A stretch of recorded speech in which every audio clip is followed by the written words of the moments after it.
Salut à tous. Aujourd'hui dans Double Corps, on reçoit quelqu'un qui vient de la Terre mais qui a poussé sur Internet. Tom de la Garrigue. Originaire d'Aveyron, un territoire de racines, de concret, de réel, d'ancrage.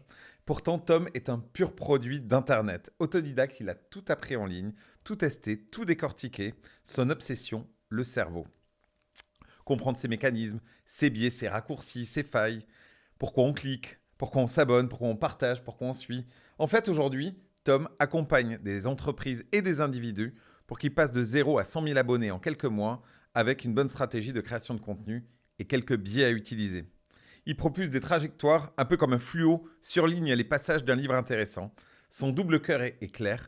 Il aime le cerveau et il aime également jouer avec. Tom, bienvenue.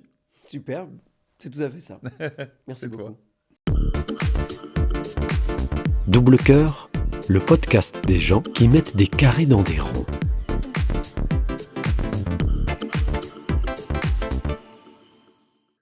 Tom, présente-toi en quelques mots. Tu viens d'où? Tu as quel âge? Et c'était quoi ton tout premier job?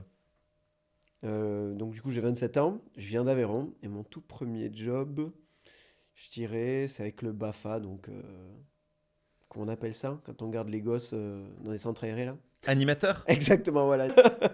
Bon, Tom, aujourd'hui, on se voit pour plusieurs raisons. Tu as un petit peu un profil qui ressemble à celui d'un planeur stratégique dans une agence. Et puis, tu travailles le contenu, l'influence. Et donc, moi, ça m'intéressait qu'on puisse parler de tout ça. D'où vient l'origine, en fait, de cette passion pour le cerveau, les comportements, les réseaux sociaux? Raconte-moi un peu tout ça. Je crois que j'ai toujours en fait aimé comprendre un système et le hacker un peu. Genre dans les jeux vidéo, quand j'y jouais, je dis ok, c'est quoi les règles, comment ça fonctionne, bien comprendre les règles, trouver la faille que tu peux exploiter à ton avantage, quoi. Et je pense que celui sur le système sur lequel je me suis le plus buté et sur lequel je vais continuer à me buter pendant quelques années parce que c'est pour l'instant pas trop résolvable, c'est le cerveau humain, quoi. Et donc du coup, vu que je suis très dans le jeu, c'est vraiment ce qui m'anime quand je m'amuse, c'est vraiment ça qui me pousse. Jouer avec le cerveau des gens. Donc en fait, les gens ne se rendent pas compte, mais quand tu es DJ, tu joues avec le cerveau des gens. Quand tu fais du contenu, tu joues avec le cerveau des gens. Quand tu parles dans une conversation, tu joues avec le cerveau des gens. J'adore par exemple regarder les dynamiques de groupe. Genre, juste, j'arrive dans un groupe et je regarde. Parce qu'en fait, il faut savoir que on est une partie dans notre tête et une partie pas dans notre tête. Et ça se voit souvent au regard. Donc là, tu vois, je suis en train de te parler. Donc là, tu réfléchis pas, tu es avec moi, tu es dans mon cerveau, entre guillemets. Tu vois, tu visualises ce que je te dis. Et moi, par contre, je viens de partir, tu vois, je te regarde plus dans ma tête. Et donc ça, dans une dynamique de groupe, tu vois très vite qui est ce qu'on appelle donc suggestible et qui ne l'est pas. Et du coup, rien que ça, c'est invisible. Mais quand tu vois que ça. Et c'est passionnant, quoi. J'ai très souvent vendu des trucs avant de savoir les faire, hein. Ah, c'est marrant. Je ça. savais que j'avais les capacités. Dans ma tête, j'avais compris le système. Je dis, ok, ça, je sais que je peux le faire. Maintenant, je vais pas le faire, du moment que quelqu'un l'a pas acheté, en fait. Flemme. Ouais. Mais j'aime bien cette audace, ça a été un peu le parcours aussi chez Verywell. On a eu plein d'opportunités au début de l'agence où on nous demandait des trucs qu'on n'avait jamais fait. Et moi, j'ai toujours dit, ça c'est Ça des se fait. problèmes qu'on réglera plus tard. On va d'abord trouver des clients et après on trouvera comment les accompagner. Et c'est ce qui nous a permis d'évoluer énormément et de changer complètement de métier. Donc, Complètement. en effet, c'est cool. Ouais. Moi, je Faut trouve pas que se c'est fixer de même, limites. carrément. On Et c'est trouve même les ce qui solutions booste, après. quoi. Mhm. Et au final, je tombe sur l'influence, les abonnés, le réseau. J'ai compris au fur et à mesure, en faisant du business, la puissance de l'être humain, quoi, et de vraiment créer des vraies connexions. Moi, je suis un passionné d'être humain, du coup, depuis que je me suis vraiment passionné pour le cerveau. In fine, tous les humains ont un cerveau, en partie. et, euh, et donc, C'est dans le film de Luc Besson, Lucie montre qu'on peut exploiter plus de 20% de son cerveau. Il y exactement. en a peut-être qui exploitent moins, c'est ça que tu es en train de me Alors, dire? alors ça c'est ouais, on peut dire ça. Ça, c'est du cinéma, Steve. Ouais, mais alors, intéressant ça, ce fact. En réalité, on utilise tout notre cerveau, juste pas en même temps. Ok. Voilà. Et en gros, là, ce que définit Lucie, c'est qu'on utiliserait tout notre cerveau en même temps. Hmm. Et on le voit par exemple avec la prise de psilocybine, etc. en laboratoire. Donc, psilocybine, c'est les champignons hallucinogènes. On utilise effectivement une plus grande partie en même temps de notre cerveau. Et T'es un tricheur. Tom de la Garrigue, c'est un tricheur. Mais est-ce que tu t'appelles vraiment Tom de la Garrigue? C'est un pseudo, Tom de la Garrigue. Alors, je m'appelle vraiment Tom, je m'appelle vraiment la Garrigue. Mais le 2, en fait, c'était vu que j'avais la moustache, j'avais pas mal de potes, ou même des connaissances qui m'appelaient Tom de la Garrigue, que j'avais le look rétro en plus, un petit peu plus à l'époque, avec le gilet, Ouais, là, etc. c'est pas très rétro. Ouais, il y a eu un changement. Et, et en fait, pareil, à un moment, pour avoir la certification Instagram, il fallait mettre sa carte d'identité et tout. Je dis, ok, voyons voir si ça passe, voyons voir si ça fonctionne, Donc, quoi. tu déclares que tu t'appelles Tom de la Garrigue à Instagram. Ouais, Tu leur envoies ta carte d'identité exactement. avec écrit Tom la Garrigue. Culot, ça passe. Ça passe. C'est magnifique. Donc, T'as voilà. fait comment? Un reflet? T'avais masqué? Ouais, c'est ça, j'ai mis un petit reflet en disant peut-être qu'il peut y avoir un doute, etc. Tu vois. Ah ouais. Mais après, peut-être qu'ils étaient juste pas très regardants non plus, quoi. Oui, oui, oui. Globalement, de toute façon, tu t'appelais pas Steve Gallet, donc c'est Non, ouais, passé. c'est ça, c'est ça. Et du coup, pour Excellent. Instagram, je l'appelle Tom de la Garrigue. Donc, du coup, vu que je suis référencé comme ça maintenant, bah allons-y, quoi. Du coup, j'ai changé Ok. sur tous les réseaux. Donc toi, t'aimes bien justement trouver un peu les détournements et t'en fais une page sur Instagram Ouais, qui s'appelle Newtom, c'est ça? exactement. Et c'est quoi un peu ta ligne édito sur Newtom? En gros, on n'a pas de cours sur le cerveau, ce qui est potentiellement un crime contre l'humanité. Parce que vraiment, Il c'est n'y a pas de tellement... demi-mesure avec Tom. Parce que vraiment, genre, je comprends... Enfin, l'éducation nationale le sait, c'est obligatoire, et ils ne le font pas. Donc, c'est que c'est volontaire pour moi à partir de ce moment-là.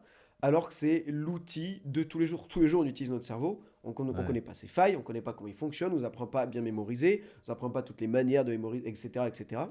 Et donc, pour moi, c'est vraiment d'utilité publique d'offrir ça au grand public, c'est-à-dire comment fonctionne notre cerveau, comment ne plus se faire manipuler, parce qu'une des seules manières d'éviter de se faire manipuler, eh bien, c'est de connaître ces influences, parce qu'on peut les reconnaître dans la vie de tous les jours, etc. On se dit, ah, ça je l'ai vu, est-ce que je suis pas en train? Et à partir de là, il y a une réflexion, à partir de là, il y a de l'esprit critique, mais si on l'a pas, on passe complètement à côté de tout ce pan, et on est persuadé que tout ce qu'on voit, c'est la pure réalité, la stricte réalité, alors qu'on se fait influencer en permanence, et il n'y a pas quelqu'un de plus influençable Hmm. que quelqu'un qui croit qu'il n'est pas influençable, quoi. Donc ça, c'est un peu ce que tu as appliqué pour toi-même. Tu t'es ouvert un espace pour échanger avec une communauté. Tu as trouvé une thématique en plus qui te passionne. Donc quand on fait un truc avec passion, en principe, on le fait mieux. Et derrière, bah, tu as utilisé la même mécanique pour des gens qui sont dans d'autres domaines en disant, bah voilà, en fait, j'ai les codes pour vous et je peux vous accompagner pour vous créer une communauté autour de votre passion, que vous soyez musicien, que vous soyez artiste, chef d'entreprise. Ouais, c'est même pire que ça. Je l'ai d'abord fait pour les autres avant de le faire pour moi. D'accord, tu as testé des trucs sur des clients. Ouais, ouais. Et comment tu leur as vendu? Tu leur as dit, voilà, je trouve que tu es un mec formidable, mais bon, 540 abonnés, si tu fais ton anniversaire, il y aura autant de monde. Ouais. Ça serait quand même mieux de rajouter des zéros derrière, c'est ça? Et c'est vraiment ça. D'abord, j'ai étudié comment fonctionne l'algorithme, Ouais. comment fonctionne. Du coup, le cerveau humain, j'étais déjà dedans, mais appliqué vraiment au contenu, tu vois. Mhm. Et du coup, je dis, ok, je pense avoir trouvé la faille. Je vois comment on peut faire un truc optimisé, parce que moi, je suis fan d'optimisation. Euh, et du coup, je dis, ok, bon, on Ok. va le vendre à quelqu'un maintenant. Et voilà. L'attention, c'est une des ressources les plus rares actuellement. Ouais, c'est vrai ça. Parce Dans la qu'elle est publicité, très on limitée. cherche l'attention. Exactement, mais on est ni plus ni moins que des voleurs d'attention, quoi, dans la pub. Quelques instants, quelques secondes en ligne, 3 secondes sur une affiche dans la rue. Donc, Oui, tout à quand on fait. voit des panneaux, et nous, on essaie justement de focaliser l'attention, un minimum de mots, des images qui frappent, parce que on sait que c'est pas un livre, hein, Ouais, il faut totalement. capter les gens.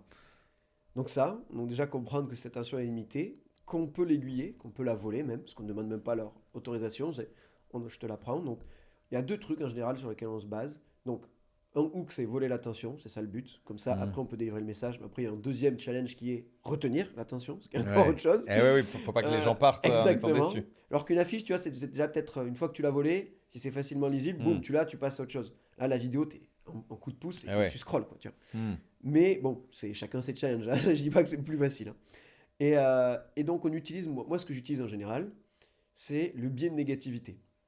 Qu'est-ce que c'est le biais de négativité? Ça vient d'où? Au paléolithique, si tu veux. Qu'il fasse beau, ton cerveau, il s'en tape, quoi. Par Mm. contre, il entend un bruit dans un buisson, il se retourne tout de suite. Parce Ouais. il peut en crever de ça. Et donc, du coup, le biais de négativité, ça vient de là. C'est-à-dire qu'on est toujours beaucoup plus attiré par la mauvaise nouvelle, parce que la mauvaise nouvelle, in fine, peut nous buter. Mm. Et donc, en fait, quand tu commences, par exemple, toute l'année dernière, j'ai commencé toutes mes vidéos par la même phrase qui est personne ne le sait. Parce que personne ne le sait, du coup, c'est biais de négativité. Ouais. C'est un biais de négativité, on va dire, de second niveau. Parce que c'est pas, on ne comprend pas direct, mais ton cerveau comprend qu'il y a un danger. Parce que si personne ne le sait, que Ouais. tout le monde voit la vidéo, que moi je ne le vois pas, du coup je suis en danger par rapport à cette info parce que je suis en retard, etc. Potentiellement, ouais, ça peut se retourner contre moi. Et personne ne le sait. En plus, il y a le biais de curiosité, comment ça, personne ne le sait, etc. Donc voilà, il y a ça. Et le pattern interrupt. Un pattern interrupt, par exemple, ben, ça peut être. Voilà, c'est ça, tu vois. Genre, je regarde et hop, du coup, toute la focalisation est là-bas. Je dis, mais Ouais. pourquoi il regarde là-bas? Qu'est-ce qui se passe? Ouais.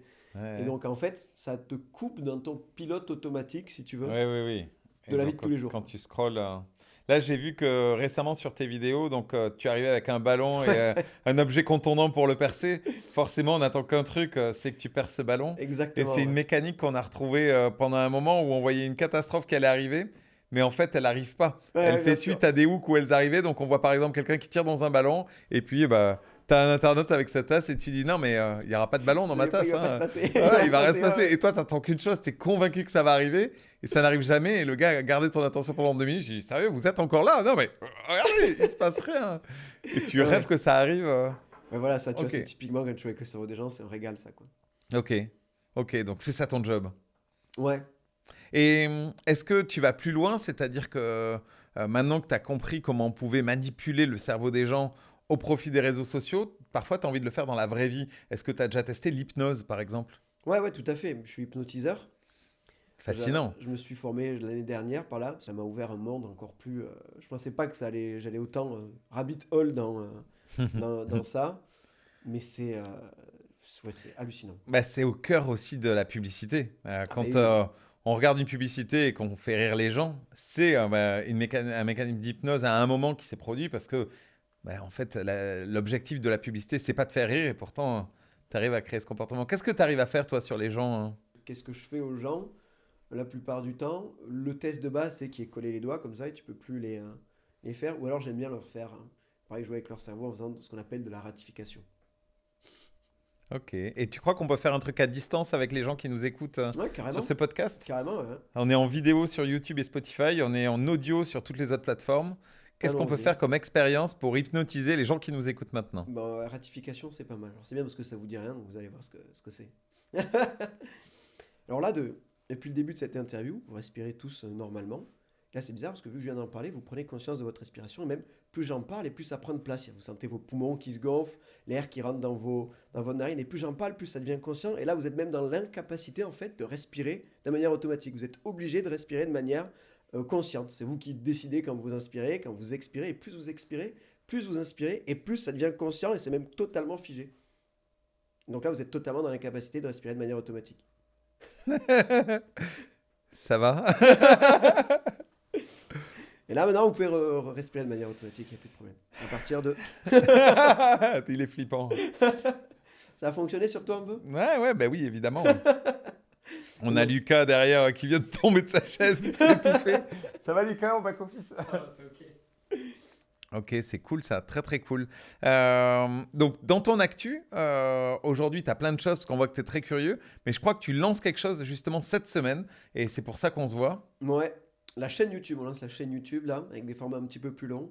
Parce que le format court c'est cool, mais c'est quand même du snack. Aujourd'hui tu es sur Instagram, 1 minute 30, 2 minutes max sur Newtom. Ouais, c'est ça. Et donc YouTube, comment on te retrouve, comment on s'abonne? Newtom. Newtom aussi. Ouais, Newtom_FR, ce qui est le pseudo de tous les réseaux. Ok. Et de quoi tu vas parler? Là, la première vidéo, ça va être comment créer sa secte. Nah. Tu peux nous donner un échantillon? Ouais, bah, vraiment, je vais expliquer pas à pas comment créer sa secte, en prenant évidemment des exemples de ce qui a déjà été fait, etc. Et en fait, pourquoi je fais ça? Mais évidemment pour hooker. Voilà, ça c'est une hook. J'aurais pu dire, alors la vidéo pour ne pas se faire avoir dans les dérives sectaires. Bon, ça n'intéresse personne. Comment créer sa secte? Ça choque, ça Ah oui. intéresse. Puis j'aime bien, moi, ce côté provocation un peu. donc voilà. Et en fait, comme je te l'ai dit, une des meilleures manières de se défendre des influences, c'est de les connaître. Donc en fait, savoir comment créer sa secte, ça permet de justement ne pas se faire avoir par tout ce qui est dérive sectaire, etc. quoi. Tu as bossé pour des marques en direct, tu as bossé pour des individus. Et est-ce que tu as déjà bossé avec des agences de pub comme l'agence Verywell? Pas du tout, mais avec plaisir. Qu'est-ce qu'on pourrait faire ensemble? Il y a un choix qui s'offre actuellement, qui ne s'est jamais offert dans l'histoire de toute l'humanité, qui est acquérir son audience personnelle pour pas grand-chose, comparé Ouais. à si on devait avoir TF1. Quoi. Oui, c'est sûr. Et on le voit même dans la publicité, hein, 80% des investissements publicitaires en 2026 seront sur Internet. Ouais, On était à 15% il y a 4-5 ans. Ah ouais, ok. Donc tu vois la bascule. Forcément, entre la publicité, il y a le contenu. Et il y a aujourd'hui la place pour des nouveaux entrants, contrairement à la télé où si tu crées une nouvelle chaîne, tu vas être loin dans le Exactement. bouquet et donc tu auras peu d'audience. Et du coup, toi, c'est vraiment ça qui te fascine et sur Ouais. lequel tu peux accompagner des gens. Tu as Ouais. les ingrédients. Ouais, carrément. Vraiment le contenu comme du A/B testing permanent. Mhm. En fait, il faut vraiment pas voir quand tu publies ton contenu une finalité, c'est OK, qu'est-ce que j'ai mis dedans? Je le publie, est-ce que ça fonctionne? Parce qu'en fait, il faut vraiment voir ça. On a la chance de pouvoir tester le marché tous les jours, 10 fois par jour si on veut, quoi. Hmm. Alors qu'une startup, il faut qu'elle développe le produit, etc. Et maintenant, elle sort son produit, il n'y a pas de marché, bah, pas de chance, quoi. Tu vas Ouais. mettre 1 million de R&D à la poubelle. Alors que là, vraiment, tu prends ton téléphone, tu te filmes, tu dis OK, je vais mettre tel hook, tel titre, tel truc, tu publies, tu regardes si ça fonctionne. Tu regardes les stats, pourquoi ça a fonctionné, ça n'a pas fonctionné, le taux de rétention, etc., etc. Et parfois, le truc peut exploser alors que tu l'avais pas prévu aussi parce que Totalement. l'algorithme peut être surprenant comme l'être humain est surprenant. Totalement, totalement. Sérendipité, tu as toujours de la sérendipité. Et c'est ça qui est intéressant aussi, je trouve, avec le fait d'acquérir son audience personnelle, c'est que c'est un rendement passif, en fait. Et ça, on est d'accord, c'est totalement gratuit.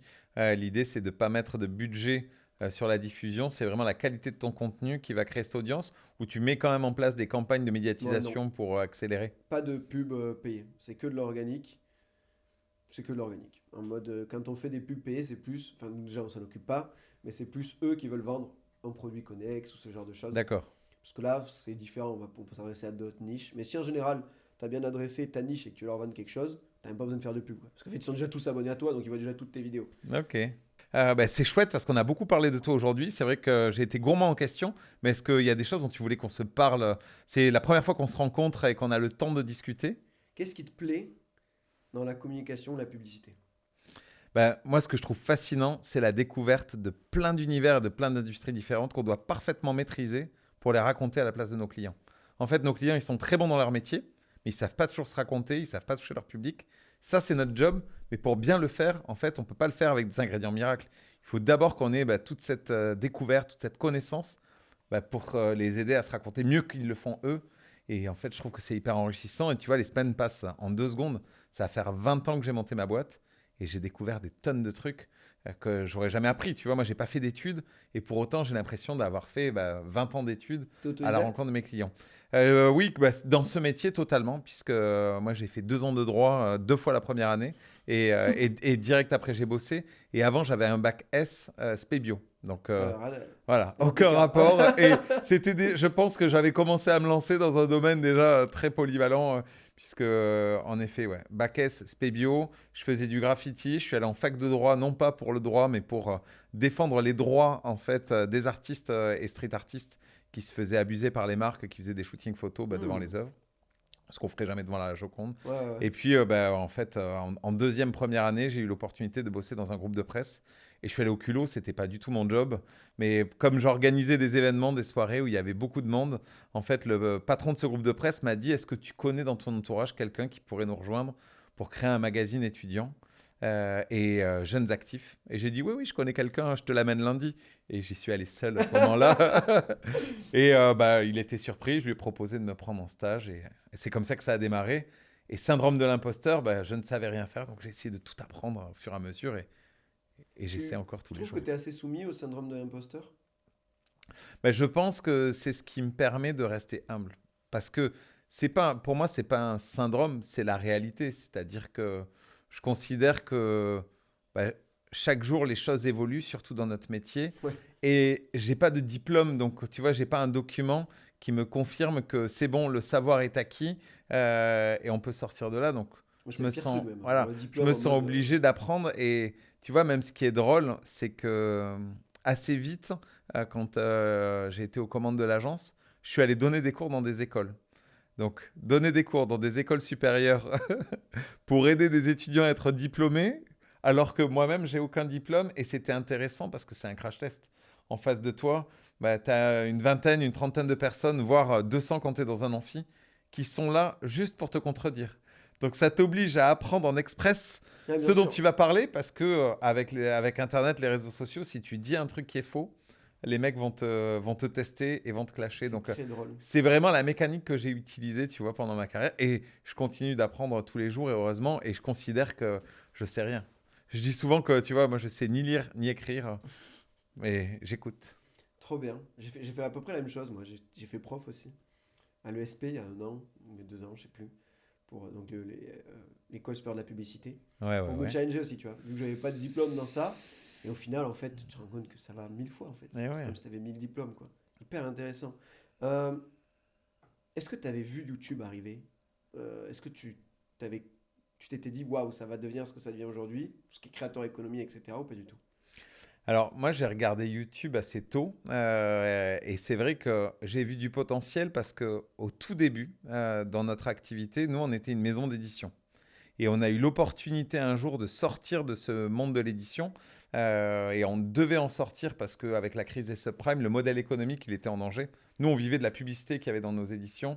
Et la crise des subprimes, elle allait ramener à l'essentiel les investissements. Et la publicité, à l'époque, ça allait pas être indispensable. Donc, il fallait qu'on se diversifie.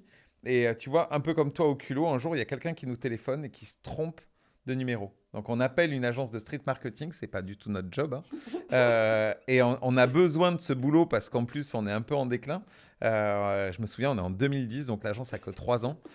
Et on nous dit, ah ben tiens, voilà, la marque c'est Patogaz. Est-ce que vous pouvez nous accompagner là pour l'ouverture de notre boutique qui est dans 1 ou 2 semaines, je sais plus. Évidemment, il n'y a pas de problème, on va vous envoyer un devis tout de suite. Et de là, on se dit, bon, ben, soit on fait ce qu'ils nous ont demandé. C'était notre proposition numéro 1. Il suffisait de mettre des hôtes et des hôtesses dans la rue qui distribuent des flyers. Mais j'avais conscience qu'il y aurait zéro ROI parce que, en fait, le taux de retombée d'un flyer distribué dans la rue, c'est quasiment nul. Soit on essaie de trouver une mécanique qui, elle, va apporter plus de visibilité, plus d'engagement. Et c'est comme ça qu'on a construit notre première activation de marque. Sauf que l'événementiel, par définition, c'est éphémère. Et donc, ce qu'on a fait et qui a permis d'amplifier cette opération, c'est qu'on a tout filmé, on en a fait une petite vidéo, on l'a déposée sur YouTube. Et en fait, c'est ça qu'on a envoyé au lendemain de l'opération en disant, regardez, on a fait ça ce week-end. Vous l'avez peut-être pas vu, mais c'était très cool. Donc le jour J, on a touché plusieurs milliers de personnes. Et en fait, sur YouTube, on a fait 500 000 vues sans achat.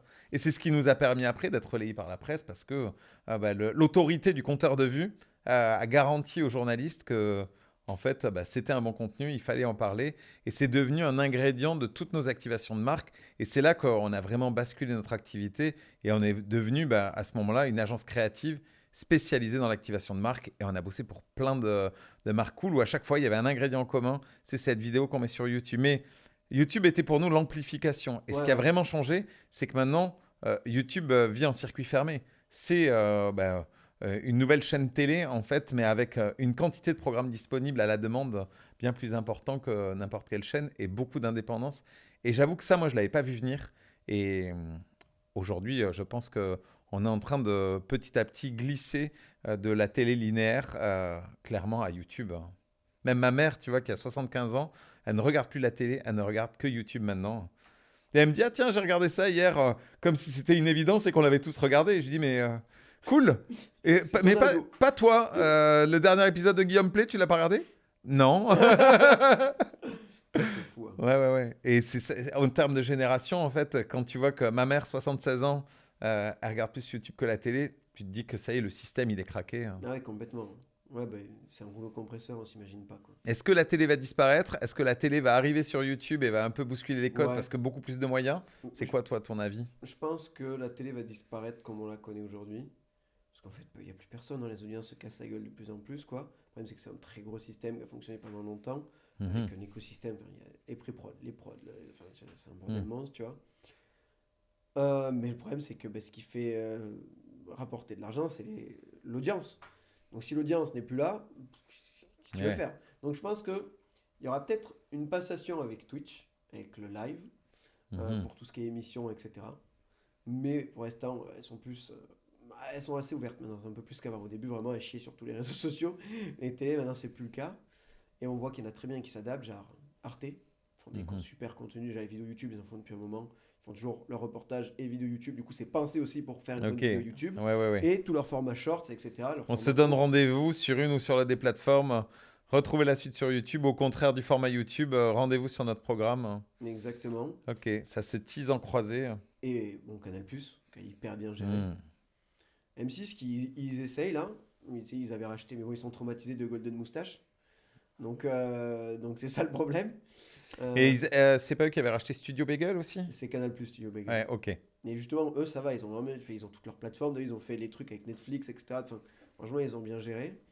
Donc en fait, la question, c'est comment ils vont arriver à bien ficeler tout ça, quoi. Mais en fait, je pense que ça va être une obligation d'arriver. Et c'est justement là où la fenêtre va se refermer encore plus pour les personnes normales ou qui n'ont pas beaucoup de moyens. Parce que déjà là, c'est beaucoup plus compliqué de percer qu'il y a 2 ans. Mais alors, dans 2 ans, j'imagine même pas à quel point ça va être saturé et Mhm. compliqué. Parce qu'en fait, ça reste toujours une histoire de temps de cerveau disponible sous-évalué. Genre, en gros, au début, quand il y a eu la télé qui est arrivée, je me disais, mais qu'est-ce que tu vas t'emmerder à faire des pubs à la télé? Fais des affiches comme tout le monde, ça fonctionne très bien. Oui, mais non, parce que ça coûtait peu cher, il n'y avait pas beaucoup de Mhm. créateurs, donc du coup, après, Et puis, tu avais une surface d'expression plus longue. exactement. Ensuite, c'est qu'est-ce que tu vas t'emmerder à faire un site web? Fais une pub à la télé comme tout le monde. Boum, les premiers qui ont fait les sites web, ils ont eu l'attention de tout le monde parce qu'il y avait plein de gens et très peu de créateurs. Ensuite, les réseaux sociaux. Mais qu'est-ce que tu vas t'emmerder à faire des vidéos sur les réseaux sociaux? Fais un site web comme tout le monde. Et boum, et du coup, les Ouais, premiers ouais. qui sont arrivés, genre. Et Les par exemple, pionniers, ouais. là, on peut voir ça avec Colgate Comedy Hour, je crois, c'est ça. C'est eux ils avaient pris du coup la télé comme média principal pour faire la com. Et c'est devenu la boîte que c'est devenu aujourd'hui. Bon, Hmm. certainement parce qu'il y a un bon gestionnaire, mais parce qu'ils ont raflé tout le monde, quoi. Parce que c'était les pionniers sur les nouveaux trucs. Donc la question, c'est toujours quel est le nouveau truc, quoi. Et Là, les LLM, du coup, comment on s'intègre aujourd'hui avec l'IA, Mhm. moi je suis pas persuadé que l'IA remplacera vraiment l'homme, quoi. Ça, au contraire, genre, t'as un monteur, ton monteur sera l'équivalent de 10 monteurs. C'est vraiment pour moi un, un véhicule. Super assistant. Ouais, ça te permet d'exploiter encore plus. Avant, tu étais obligé de te déplacer à pied, après cheval, après voiture.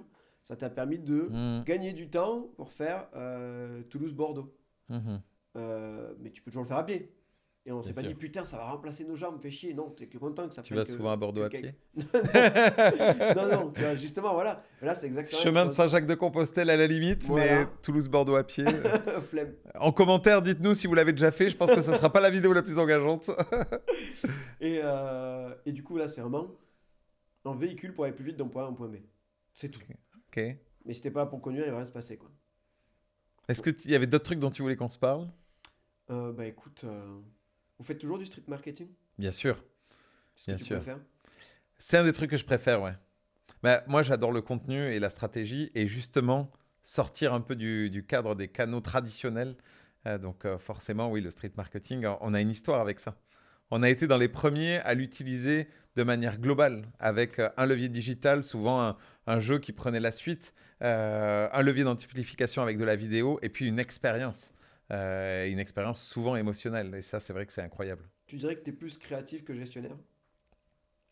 Ben, en tant que chef d'entreprise, je suis obligé d'être gestionnaire. Après, je suis bien accompagné. Je suis passionné par la création, mais heureusement, j'ai des créatifs aussi avec moi pour qu'on puisse travailler en équipe et que... Tu fais toujours de la Voilà. créa maintenant? Oui, ça arrive. Trop cool. J'avais une autre question, mais je l'ai oubliée. Ça, c'est parce que je t'ai manipulé. Tac, elle revient. Parfait. Ah oui, c'est ça. Comment tu vois la com et la pub dans 10 ans? Ah, moi, je pense qu'il y aura toujours un point commun, c'est les émotions. En fait, les outils ont changé. La pub de nos grands-parents, c'est pas la pub d'aujourd'hui. Et tu vois, tu l'as dit justement, les canaux ont changé, l'attention a changé, de moins en Oui. moins d'attention. Les cerveaux sont les mêmes. Et pour autant, tu vois, on dit que tout se passe dans le hook, que maintenant il faut des contenus très courts.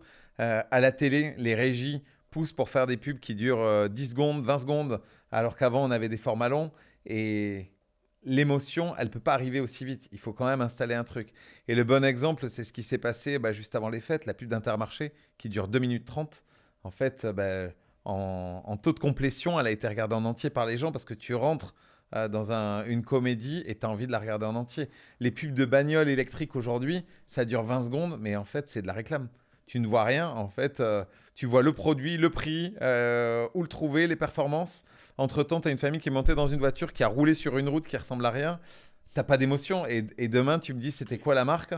Je sais pas, est-ce que c'était BYD, est-ce que c'était Tesla? En fait, c'est la même chose. Donc, moi, je pense que la pub existera toujours grâce à l'émotion. Et la pub joue son rôle de divertissement. En tout cas, moi, c'est ce qui m'amuse quand on fait de la pub. C'est vraiment qu'on crée du divertissement. Intéressant. Mais tu vois, par exemple, le biais de narration, du coup, c'est pareil pour avoir de la rétention, pour les réels, etc. Moi, du coup, moi, j'adore me baser sur le cerveau. Et donc, du coup, c'est trop intéressant parce que tu vois, quand tu dis les trucs, je dis, ok, il a dû utiliser tel biais, etc. Moi, je trouve ça passionnant. En fait, pour moi, c'est de l'optimisation de temps de cerveau disponible, quoi. De vol de temps de cerveau disponible, si on va être précis. On va essayer de trouver des connexions pour bosser ensemble, un peu comme on bosse avec des planners strat sur certaines campagnes. Avec plaisir, vraiment. Tu Hein. peux Déjà, je me nous dis, aider avec sur le là-dessus. street marketing, tu peux faire une évolution. Donc, j'imagine que vous le faites déjà, tu as la vidéo YouTube, etc. Mais du coup, il faut aussi penser le street marketing par rapport au contenu que tu peux faire pour qu'il soit viral, tu vois. Parce que moi, au final, en fait, je suis ni plus ni moins qu'un ingénieur de contenu, on pourrait dire ça comme ça. Genre, je connais bien comment ça fonctionne. Tu mets en vrai, comme je dis, je fais pour des médias, je fais pour du personal branding. Personal branding parce que c'est pérenne. Mais ça revient au même. Première étape, voilà l'attention. Deuxième étape, retenir l'attention. Troisième étape, faire passer le message. Quatrième étape, call to action. Mais tu vois, c'est drôle. Quand tu dis ça, ça me fait penser à une campagne de street marketing qu'on a fait il y a une quinzaine d'années, où on a renversé les codes. Le brief était pas évident pour du street marketing. Une marque qui s'appelle Marité François Girbeau, tu connais peut-être, Non, ça me dit rien. qui ouvre sa boutique à Toulouse. Ok. Marité ok. François Girbeau, c'est un créateur assez engagé et le style de ses vêtements est assez particulier. C'est pas du tout grand public. La boutique, elle est dans une petite rue. Ils ont un petit budget et ils nous disent bon, bah, nous, on vous a vu sur plein d'autres opérations, créer du trafic chez nous. Sauf que, en fait, quand on commence à analyser la marque, on se rend compte que c'est très difficile de trouver la cible. Parce que la cible, on ne peut pas la catégoriser facilement. C'est pas que des CSP+, c'est pas que des jeunes, c'est pas que des vieux. Ouais. Donc, on va partir d'un canal en fait qui est propre à la mode et au prêt-à-porter, c'est le défilé. Les codes du défilé, c'est quoi? Le public s'assoit et les mannequins défilent. Et pour attirer l'attention et vraiment la capter, on va faire l'inverse. On va créer le premier défilé statique au monde. On va mettre un peu partout, dans tous les quartiers de Toulouse, des mannequins statues. Tu vois, un peu comme ces mecs que tu vois auprès des bouches de métro qui sont pas en cuivre. Sauf que nous, ils sont habillés en Marité François Girbeau sur des podiums avec un petit cartel qui légende Et le prix de la tenue. Et le public va se reconnaître naturellement. Si c'est pas du tout ton style, tu passes devant. Bah ouais. Si au contraire, tu adores ce look, tu t'arrêtes. Et pour faire un call to action dans la rue, qu'est-ce qu'on a fait? En fait, ces mannequins, il n'y avait qu'une seule information. Ils tenaient un panneau directionnel vers la droite ou vers la gauche avec une distance. 300 mètres, par là. Et au fur et à mesure que tu suivais, en fait, c'était un peu un jeu de piste. Ouais, Tu te rapprochais, 300 mètres, 50 mètres, 20 mètres, 2 mètres. Et on amenait les gens Ça, c'est jusqu'à la ouf. boutique. Et en fait, ce jour-là, ça a été le record de vente historique de la boutique, puisqu'ils ont vendu quasiment tout leur stock. Et la boutique avait ouvert depuis peut-être 3 ou 4 semaines. Personne venait malgré leur campagne de C'est pub. fou ça. Et ça, Donc vous avez fait une vidéo de ça? on a évidemment, on a fait une vidéo et tu sais quoi, je la partagerai le samedi qui arrive puisque je poste un contenu par jour sur LinkedIn cette année. Ça sera mon post Trop et bien. tu iras Je vais voir tout ça. Avec plaisir. Cool. Nous à l'agence Verywell, on aime bien dire qu'on met des carrés dans des ronds. Tu vois, c'est notre quotidien. C'est quoi toi le plus gros carré que tu as mis dans un rond dans ta vie, dans ta carrière? Hmm. Intéressant. Waouh. Là, comme ça, je sais pas. Le plus grand carré que j'ai mis dans un rond. Est-ce que ça peut être d'accepter que je ne comprendrai pas à 100% le système du cerveau humain, quoi? Ah bah oui. Parce que moi, de base, j'aime bien faire rentrer, tu vois, dans le truc. Mais Ouais, là, je ouais, dis, ouais. bon, allez, je me biaise. Je Ah, me transforme en rond pour rentrer. T'as 27 ans, donc ça peut être un défi aussi de consacrer toute ta carrière et toute ta vie à ces études-là pour essayer Totalement. d'aller Mais le tu vois, plus ça, loin c'est possible. sûr que je vais le faire. Enfin, je ne peux pas faire autrement. Mais je suis. En fait, le problème, c'est qu'on ait un cerveau qui est programmé pour la survie. Mais on essaye de faire tout sauf de la survie, en fait. Maintenant qu'on a du chauffage, Uber Eats, etc., on est programmé pour la survie. Et c'est pour ça qu'il y a tous nos biais cognitifs. Et nous, on essaye de faire de l'art, de faire de la compréhension systémique, etc. On n'est pas câblé pour ça. Une IA, il n'y a pas de problème. Tu lui mets les capteurs. Genre, si je te dis, essaye de penser Paris, tu ne peux pas penser Paris. Tu as des étiquettes associatives. Genre, tu vois le métro, tu vois la Tour Eiffel, etc. Mais tu ne peux pas penser Paris, tous les moins de personnes, etc. Tu mets une IA avec des caméras sur le trafic, etc. et tout. Elle peut penser Paris, en l'instant T, tout ce qui s'y passe. Entre guillemets, tu vois. On n'est pas fait pour ça. Alors que c'est ce qu'on essaye de faire pour être le plus objectif possible. Parce que tout le monde veut être objectif, tout le monde veut prendre les meilleures décisions dans sa vie, etc. Parce que ça sert à ça, en fait. Comprendre les sciences comportementales, c'est est-ce que je me fais influencer dans les choix que je fais? Alors bon, aller à McDo plutôt que Burger King, c'est qui aura le meilleur marketing, on peut dire. C'est pas dérangeant, entre guillemets. Même si tu te niques la santé.